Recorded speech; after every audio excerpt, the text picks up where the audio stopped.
here we are with Esther Featherstone. Tell us a bit about yourself. What do you do? I'm a Zumba Fitness instructor. Right. So I take the Zumba Fitness classes all around the area.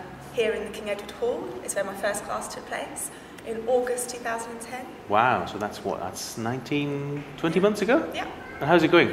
Very well, yes. Yeah? 105 people to the first free class. 105 people yes, in this room? We couldn't move very much. I'm going to say, that's amazing. That's As amazing. you know, when we get 45 people in the class, it gets a bit squashed. So what do you have normally? How many people do you have normally then? It averages, it can be as low as 20. I say it's low, 20 is still a nice number. Yeah. And it can be as much as 45 sometimes on Tuesday mornings. Wow. Yes. Wow, excellent stuff. That's why I'm doing more morning classes. Indeed. And how many do you do now? Because I've got this idea that it's I've enormous. lost track. Yeah. I do some for private companies. As well? So for personal fitness companies.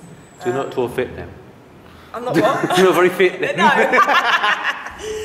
So I think with my new classes, I'll be doing 14 a week. Right. That's amazing. So.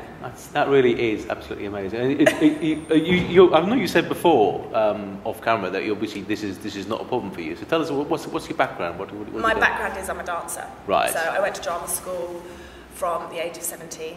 Graduated. I did a degree because I thought that was a bit more serious. Right. Just going to jazz hands. So I went to Italian Conti Academy, which is the school for stars. But I did the acting degree because I had been a trained dancer up until I couldn't train anymore. And also I got a scholarship to do the acting degree. So coming from a working class background, that was very helpful. So it meant that half my fees were paid for. And then I had 3 jobs to afford the rest of the fees. But I did a lot of, I centred around the dance side of the acting degree. So I did leave in 2000 with a degree under my belt. Excellent. And an agent and a job. So I was very lucky. That is working it. That's very good. Very good indeed. But I'm a trained dancer, that is I was never going to be a serious actor because that's just not my forte. Not your forte. No. I was what they called a West End Wendy, so I was all singing, all dancing, and they call you West End Wendy's, and that's why I did Fame, and but I went into children's TV and. So you did the West End as well? I did Fame, and it wasn't really. It was before it went to the West End, so I can't really say I did the West End. Oh. I did Joseph for 2 years when I was 15. Right. So when I was doing my GCSEs, we travelled up from Eastbourne every day to the Palladium, and I did it with Jason Donovan and Philip Schofield. Ooh. So I guess I have done the West End, and I did the Laurence Olivier Awards, which were filmed. So I guess I did. Yes, you did.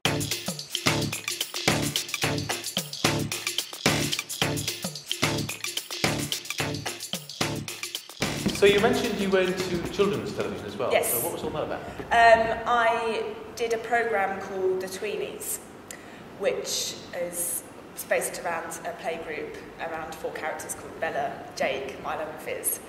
And at the time my agent came to see my final production in my 3rd year, she was one of the Tweenies, and they'd been filming for 2 years, and they were looking for a cast to do the live show. And I was very lucky that I got the job and I did the live show. Excellent. And then I went on to do the studio because the lady that played Bella wanted to go travelling with her family. So I took over and did 27 episodes in the studio.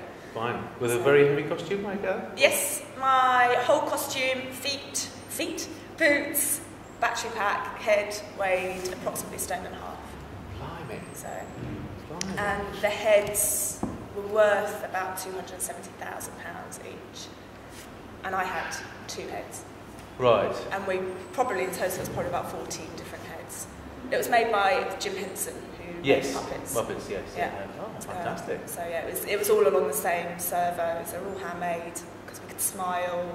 It was all different. Oh, so you know how all that works then? Animatronics. Yeah, I'm trained in animatronics as well because we had to understand the workings of it all. And it's like playing a trumpet. This hand was smiles, so down, up.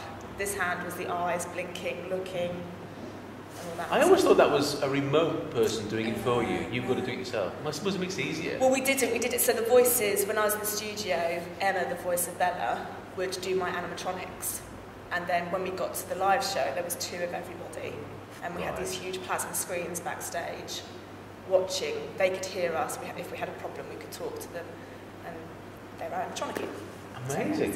So, yeah. Amazing. Yeah. Oh, no. So how on earth did you get from that into Zumba? That's a very good question. Well, I obviously done a lot of choreography throughout my life, not obviously, but I was very lucky to choreograph Aston from JLS, and I did a lot of choreography. Laura Hamilton, who was runner-up on Dancing on Ice last year, and I was a guest teacher at Pineapple Dance Studios for a year and a bit. So I'd always been a dancer, I'd always been street dancer, I was never thin or tall enough to be a ballerina, well that's my forte, I love ballet. And I came off a tour in January 2010, and there wasn't any other work really. I'm very lucky that I'd had consistent work for 10 years, in and out of jobs, I haven't really had any gaps. And my friend introduced me to Zumba, Lucy, who I to this day I will thank. I still owe her a big bunch of flowers. And said I should do it. I went to a few lessons in Crawley. Yeah. And loved it. And I've always done Latin dancing, so salsa and everything like that comes very naturally to me. Yeah, and absolutely loved it. Did the course and thought, hey, started my first class. And luckily, very lucky, it was very popular and built up to 14 and here classes. we are now. I know, full-time career.